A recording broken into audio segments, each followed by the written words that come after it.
ये है दिल्ली दर्पण। दर्शकों नमस्कार, जय हिंद। आप देख रहे हैं दिल्ली दर्पण टीवी। दर्शकों, सभी दिल्ली वालों को और विशेषकर एमसीडी क्षेत्र में रहने वाले लोगों को लंबे समय से ये इंतजार था कि एमसीडी के जो मेयर के इलेक्शन है वो कब होंगे, क्योंकि जिस तरीके से दिल्ली के अंदर भाजपा की सरकार बनी, 2025 का जो इलेक्शन हुआ, उसके बाद लोगों को ये भी उम्मीद थी कि मेयर इलेक्शन में भी शायद बीजेपी पुनः आ जाए, क्योंकि पार्षद बहुत बड़ी संख्या में जो है आम आदमी पार्टी के थे। परंतु दिल्ली इलेक्शन के बाद ये आंकड़ा भी परिवर्तित हो गया और सारी चीजें जो है अब बीजेपी के पक्ष में दिखाई दे रही हैं। अब जो है, जैसा कि हमने आपको कुछ दिन पहले ही अपडेट दिया था कि दिल्ली मेयर के इलेक्शन जो है अप्रैल के इसी महीने में अनाउंसमेंट हो सकती है। तो अब मेयर के इलेक्शन की डेट अनाउंसमेंट हो चुकी है।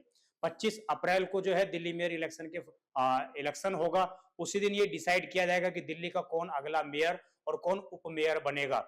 उपराज्यपाल के माध्यम से जो है प्रशासनिक अधिकारी वहां पर नियुक्त किया जाएगा। उनके देखरेख में चुनाव कराए जाएंगे और उसके बाद रिजल्ट का अनाउंसमेंट किया जाएगा। आपको बताते चले कि ये जो डेट अनाउंस की गई है, इसमें 15 अप्रैल की नामांकन की तारीख रखी गई है। वहीं 21 अप्रैल को जो है इसकी आखिरी तारीख है, यानी कि 21 अप्रैल तक जो उम्मीदवार मेयर के इलेक्शन में खड़ा होने चाहते हैं वो इसके लिए नामांकन कर सकते हैं। इसमें मुख्य मुकाबला जो है आम आदमी पार्टी वर्सेस बीजेपी है। कांग्रेस के पार्षद महज इसमें 8 हैं, तो यानी कि कांग्रेस इस पूरे मुकाबले में बाहर दिखाई देती हुई नजर आ रही है। परंतु आम आदमी पार्टी और बीजेपी के बीच में यह मुख्य मुकाबला है। आम आदमी पार्टी के जो अभी सदन नेता हैं राजा इकबाल, उन्होंने जानकारी दी। मीडिया से बात करते हुए उन्होंने बताया कि दिल्ली मेयर इलेक्शन जो इस बार होने वाला है, इसमें बीजेपी अपना परचम लहराएगी। हमने इससे पहले आपको बता दिया था कि किस प्रकार जो है क्या आंकड़े बन रहे हैं, क्या समीकरण है और किस प्रकार ये पूरा का पूरा जो मेयर इलेक्शन है वो पहले से ही एक तरफा होता हुआ दिखाई दे रहा है। परंतु क्या कुछ ऐसे सियासी माने हैं जिसके माध्यम से दिल्ली मेयर का इलेक्शन जो है परिवर्तित भी हो सकता है, आम आदमी पार्टी के पक्ष में भी आ सकता है। पिछले 3 साल से लगातार आम आदमी पार्टी दिल्ली एमसीडी में सत्ता में है। 2022 के इलेक्शन में आम आदमी पार्टी जो है सत्ता में आई थी और अब 2025 में फिर से जो है मेयर इलेक्शन हो रहे हैं, तो जिसमें साफ तौर से कहीं ना कहीं पूरा झुकाव जो है बीजेपी की ओर दिखाई देता हुआ नजर आ रहा है। हम आपको बताए चलते हैं कि क्या क्या आंकड़े हैं, क्या क्या समीकरण है और किस प्रकार ये जो पूरा इलेक्शन है वो एक तरीके से एक तरफा होते हुए नजर आ रहा है। अगर कोई परिवर्तित होता भी है तो जब उसके बावजूद जो है आम आदमी पार्टी के मेयर शायद इस बार बनते हुए दिखाई नहीं दे रहे हैं। एक बार आपको आंकड़े बता देते हैं कि आंकड़े क्या बताते हैं, क्या वो दिखाने का प्रयास कर रहे हैं। तो दर्शकों, ये जो मेयर का इलेक्शन होता है ये 5 साल में एक बार, जो आप जैसा कि पता है कि एमसीडी में जो निगम पार्षद बनते हैं वो 5 साल के लिए बनते हैं, तो 5 बार मेयर के इलेक्शन होते हैं। इसके मुताबिक जो है हर साल मेयर का इलेक्शन होना जरूरी है। हर साल अप्रैल के महीने में इलेक्शन को कंडक्ट किया जाता है और इसमें कई बार देरी भी हुई है। शैली अब्रोही जब थी मेयर तो सुप्रीम कोर्ट तक जाना पड़ा था आम आदमी पार्टी को मेयर इलेक्शन के लिए, तो वो भी एक मामला था। परंतु हर साल इसमें इलेक्शन के मेयर के इलेक्शन होते हैं और ऐसा प्रावधान है कि हर बार जो है एक महिला मेयर को चुना जाएगा। उसके बाद जो है लगातार हर साल अलग अलग प्रकार के समुदायों को, लोगों को भी इसमें आरक्षण दिया जाता है, अनुसूचित जाति के लोगों को आरक्षण दिया जाता है। वो भी इसमें मेयर का दावेदारी पेश करते हैं और मेयर का इलेक्शन लड़ते हैं। तो इसमें जो है अभी जो समीकरण बन रहा है, समीकरण के हिसाब से कुल मिलाकर बीजेपी के पास जो है 117 पार्षद है। 117 पार्षद के अलावा बीजेपी ने 11 एमएलए उनके पास हैं, जो अभी हाल ही फिलहाल में 13 एमएलए जो मनोनीत किए गए, 14 एमएलए जो मनोनीत किए गए थे दिल्ली विधानसभा के माध्यम से, जिसमें 3 आम आदमी पार्टी के और 11 बीजेपी के एमएलए थे, जो एमसीडी और दिल्ली सरकार के बीच में कोऑर्डिनेटर का काम करते हैं। किस प्रकार से काम होगा एमसीडी में, उसके बीच में कोऑर्डिनेट का काम करते हैं। तो ये सारे जो है मनोनीत एमएलए ये भी इसमें पार्टिसिपेट करेंगे। इसके अलावा 7 एमपी बीजेपी के जीते हुए हैं। तो कुल मिलाकर बीजेपी के पास जो आंकड़ा हो गया वो 135 हो गया, यानी कि पूर्ण रूप से बहुमत जो दिखाई दे रहा है वो 135 बीजेपी का दिखाई दे रहा है और इसमें 117 पार्षद, 11 एमएलए, इसके अलावा 7 एमपी बीजेपी के पास हैं।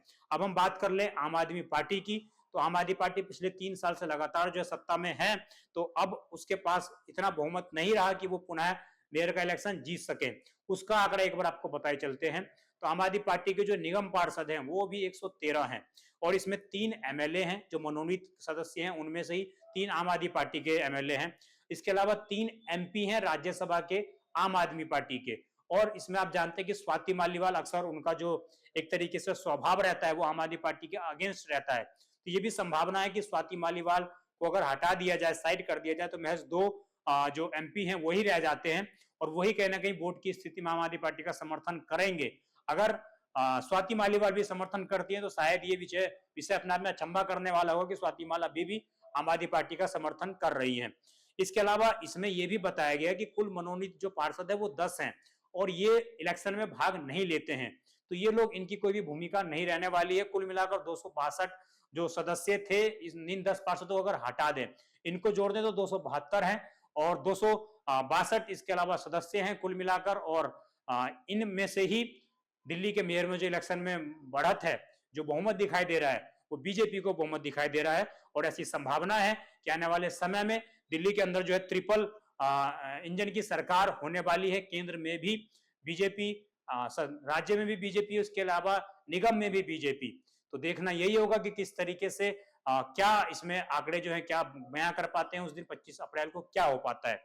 और इसमें कांग्रेस की बात करना अति महत्वपूर्ण है क्योंकि कांग्रेस के पास 8 पार्षद हैं और अगर ये कुल समर्थन कर भी देते हैं आम आदमी पार्टी का कुल मिला के, तब भी जो है आम आदमी पार्टी कहीं से सत्ता में आने वाली नहीं दिखाई दे रही है। कुल मिलाकर बात यही है दर्शकों की आम आदमी पार्टी का अगर कांग्रेस को साथ मिल भी जाता है, उसके बाद भी बहुमत नहीं मिलेगा और कांग्रेस पहले ही इस बात को डिनाई कर चुकी है कि दिल्ली विधानसभा चुनाव में भी हम साथ नहीं थे और दिल्ली मेयर इलेक्शन में भी हम साथ नहीं रहेंगे। तो देखना ये होगा कि 3 साल के बाद आम आदमी पार्टी की जो सत्ता गई है अभी हाल फिलहाल में, उसके बाद दिल्ली एमसीडी में भी आम आदमी पार्टी की सत्ता जा रही है। तो आम आदमी पार्टी का किस तरह का भविष्य होगा दिल्ली के अंदर, ये अपना आप में सोचने वाला विषय है। और मेयर के इलेक्शन बहुत नजदीक हैं और आप सभी लोग इंतजार करेंगे कि दिल्ली का नया मेयर कौन होगा। तो 15 अप्रैल से जो है इसके नामांकन प्रक्रिया प्रारंभ हो जाएगी। इसमें देखने वाला विषय होगा कि कौन इस बार नामांकन के लिए अपने आप को मनोनीत करता है, कौन इसके लिए नामांकन फाइल करता है। आपको ये खबर कैसी लगी, आपकी क्या है राय, कौन जीत रहा है दिल्ली एमसीडी के मेयर में इस बार, आप क्या समझना, आपको क्या लगता है, आपका अनुमान क्या कहता है, तो आप कमेंट कर अवश्य बताइएगा। आप देखते रहें दिल्ली दर्पण टीवी, मैं विजय ठाकुर, धन्यवाद। लेटेस्ट खबरों के लिए सब्सक्राइब करें हमारा YouTube चैनल या फिर लॉग ऑन करें www.delhidarpantv.com। खबरों की कवरेज और विज्ञापनों के लिए संपर्क करें।